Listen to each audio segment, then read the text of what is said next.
Nico Abeyta is from Arizona by way of New Mexico, but he's in Truro right now playing for the Truro Tide. Nico, how are you enjoying Truro? I'm enjoying it. I wasn't expecting the cold, but I'm enjoying the weather because right now back at home it'd be at least like 100 plus. So, so I'm enjoying it. So before we talk about your time living in Truro and playing for the Truro Tide, tell me about, your childhood growing up. Mentioned that you were born in New Mexico, but just a little bit of background about Nico Abeyta. So born in Albuquerque, very shortly after I was moved and raised in Tucson, Arizona.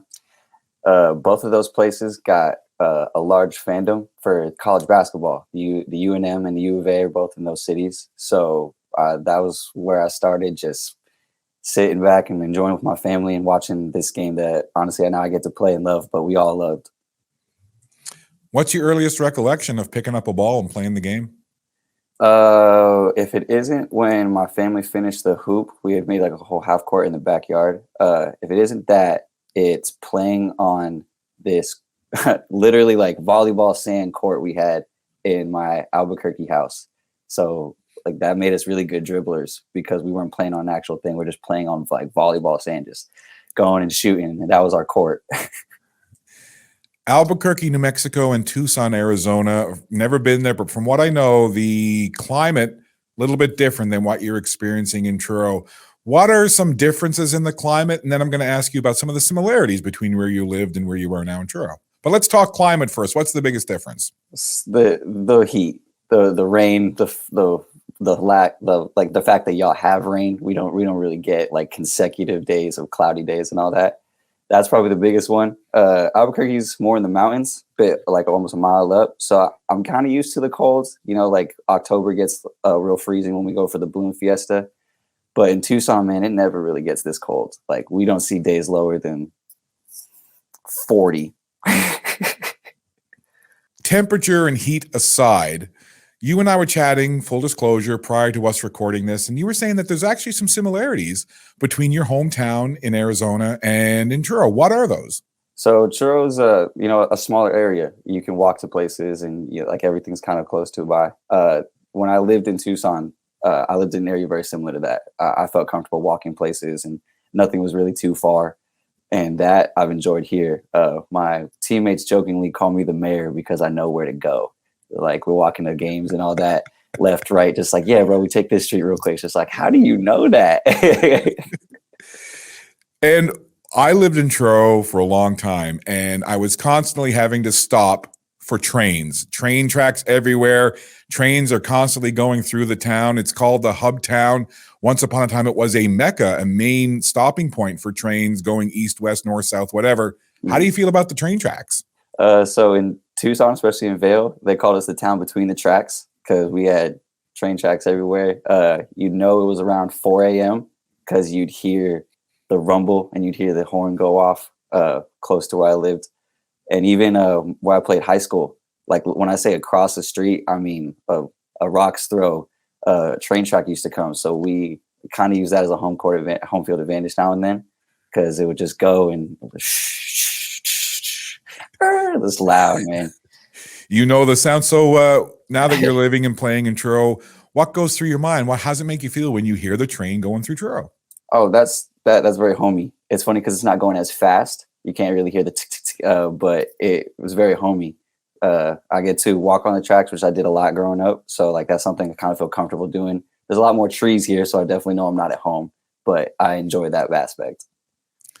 What about the food aspect? Again, staying with a theme that I like to always have on the Atlantic Sports Wire is talking to athletes about food, game day meal or foods that they like. What kind of food has resonated with you since you've been in Truro? So besides, because y'all got pizza out here every corner, besides the pizza, which I've enjoyed, I got to try Donaire.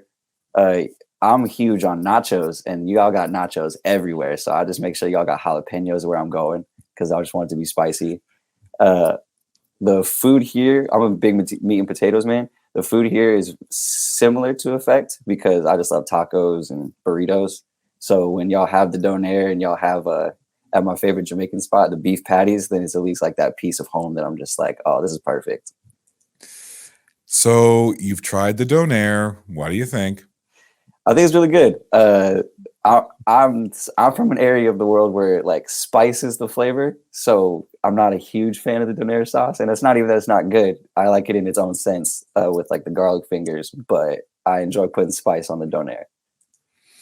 Be careful what you put on social media if you're going to mess with the original Donaire, which is like the Donaire, the sweet sauce, tomato, and onion, because you might get people coming at you. Like if somebody sees you putting pineapple on a pizza, they come at you. If you do something different with the Donaire, you just might want to keep it to yourself. Just saying. Between me and you. That's right. And everybody that's watching the Atlantic Sports Wire. I got to ask you as well, Nico. I was so impressed when we first connected. I'm going to bring you on full screen here.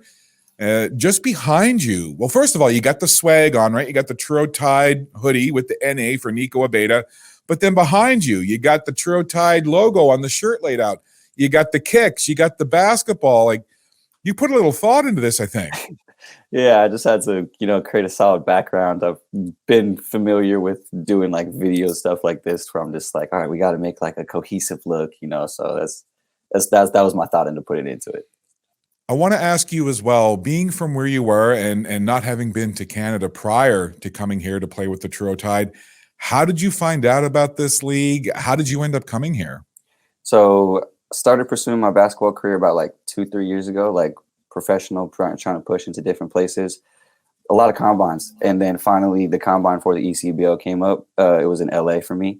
So only a 6-hour drive from where I was staying at the time. From there, it was just, trying to put in my best effort. The people here for the ECBO were impressed and they said that they could take an effort on me. And, all that said and done, now I'm across the entire world essentially for me. You and I, again, were chatting beforehand, so I had a little inside information. You're appearing on the Atlantic Sports Wire right now, but you had a little experience checking out the show prior to coming to Canada. Tell me about that story, please. I'll say most of the information I got about the ECBO was through the Atlantic Sports Wire. Like y'all, the news y'all had, whether it was the Truro tryout or whether it was the fact that Valley was opening up, and you have a quick video there. I enjoyed watching those because that's the only information I could really get and see about what this area is like, who the people that I'd be working with in a professional sense and then in a basketball sense. So yeah, I watched a few. And now you're on the Atlantic Sports Wire, and we sure are glad that you are. What's your experience been like so far in the early season with the Truro Tide? I mean, a great start for the team, 9-0. What's it been like for you? These guys are good, man. The team I play with is a very talented group. And what's awesome about that is all 11 of us in some way seem to enjoy spending time with each other. It's not a perfect 11 cohesion, but I'd be like, I wouldn't lie to say that by the end of the season, we probably have a perfect 11 of just like everybody sees, knows, and gets to enjoy time with each other. I personally have my two guys, O and AB, that I'll be hanging out, going to shoot with every day. But as we've added people and as I've gotten to get to know them, it's been nice to go eat with Garrick and spend time with Q and chill with DQ and like do all these things with these different people because they're all good people, very talented basketball players. I think that kind of comes onto the court a little bit because we're able to kind of look each other in the eye and be like, yo, man, we gotta be cool with hanging out with each other later. So we got to take care of business right now, because I know it's all going to change. Winning cures everything. So it's all going to change when we allow ourselves to not be at the level we know we can be. And you have become, in a short amount of time, a fan favorite. I can hear the fans cheering, Nico, Nico. What does that feel like? What does that mean to you to know that you've become kind of this fan favorite, especially with the younger fans? Yeah, so maybe it's because I'm just a kid at heart and they can see that. And they're like, oh, that's a kid. Nah, I think it's been cool. I think it's a little different for me because I've put in a lot of hard work to get here, and it was never a perfect of like, we want Nico situation. So for me to be where I'm at, playing time I'm getting, to hear that is definitely not only motivating, but at least like a reality check, like a reminder of just like, yeah, I have come far. This has been my path and I'm here right now doing this. And it's definitely cool. Last night they got me into the game with their screaming. My coach is like, hey, can you play defense? I was like, I could give you 48 seconds of defense. I could do this. Don't worry. And one of the things as well is that I've heard the comment that, you're a really good teammate, and that's super important. Why are you like that? And what does that mean to you to be known as a really good teammate? That probably starts with my first coach when I was a kid, my mom's. My mom coached me, and when you're the coach's kid, it changes how you have to hold yourself, because at the end of the day, you're going to get the treatment, whether that's positive or negative, more akin to how a relationship and a family would be. And how I treat them is they're my family. You know, I got to make sure that I'm with them when they're down. Got to make sure that I'm jumping with them when they're up. I don't know if you ever see, but I enjoy my 3-point celebration from my boys. I enjoy seeing my guys get a dunk and being able to stomp with them. All of that stuff is just a part of playing basketball. And you get to enjoy your time, especially for me, so far from home. You get to enjoy your time so much more on the court if you enjoy the people you're doing it with, and you enjoy just the essence of it. You know, like I know I'm a hard worker. I know I'm talented. So it's like, to be able to enjoy that as a side to them, it just shows that really it's just about the game. It's about the love for it. And it ain't ever really about like me, you know, and that's not who I is. So what's your mom's name? My mom's name is Stephanie. Well, Stephanie did a good job of raising her boy Nico, did a good job of coaching you apparently as well. So shout out to mom. She's going to be happy to hear that. That's amazing. And now I got to tell this story as well. When I first met you, I'm always big about making sure that I pronounce an athlete's name or a person's name right. Yeah. And I wanted to make sure that I was saying your name right, especially your last name, because it's spelled a certain way, but I never like to assume. Mm-hmm. So I asked you, I said, hey, Nico, I said, I just want to be sure how you say your last name. And do you recall what you said to me?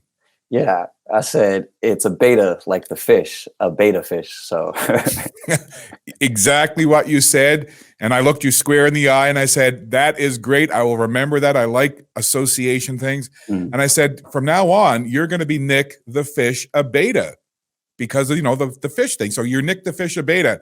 And you told me that you were okay with that. You are, yes? I want to make sure. Yes, I am. And it's funny because most recently a movie came out called Wakanda Forever, and it has a character in there named Namor.